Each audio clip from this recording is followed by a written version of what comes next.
எப்போதுமே ஒருத்தர் நம்மளை சாதாரண ஆள்னு சொன்னாலே நாம பெரிய ஆள்னு அர்த்தம். அது நமக்கு தெரிஞ்சிடக்கூடாதுன்னு சொல்லிட்டான்.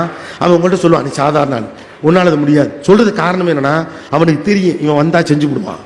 ஒரு ராஜா ஒரு அனௌன்ஸ்மெண்ட் கொடுத்தார். அந்த அனௌன்ஸ்மெண்ட் என்னன்னா, கஜானா பூட்டி விட்டோம், சாவி தொலைஞ்சு போச்சு, உள்ள பொண்ணும் பொருளும் பணமும் கொட்டி கிடக்கு, திறக்க முடியல.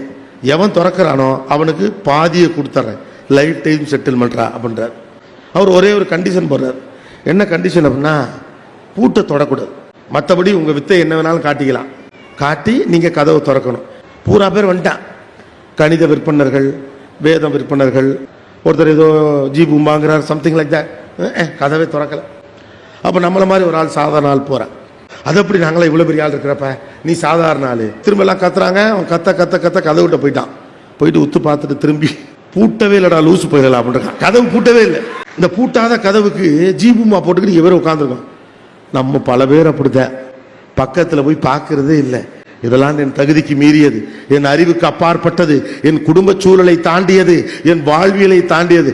இந்த உலகத்தில் பெருசுன்னு ஒன்று கிடையாது, சின்னதுன்னு ஒன்று கிடையாது. நீங்க பெருசு நினைக்கிறது பெருசு, சின்னது நினைக்கிறது சின்னது.